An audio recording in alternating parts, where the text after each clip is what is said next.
In this video, I'm going to show you how you can enable the slow mode on your Discord server chats, so this way it will have a small cooldown between messages and this will prevent the spam. So if you find the video helpful, don't forget to subscribe and like it.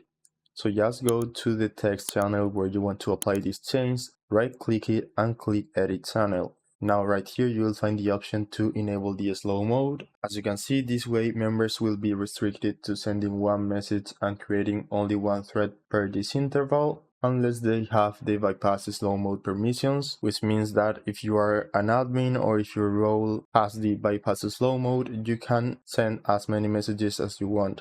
So just click here and set the interval or the cooldown you want people to have, for example 5 seconds.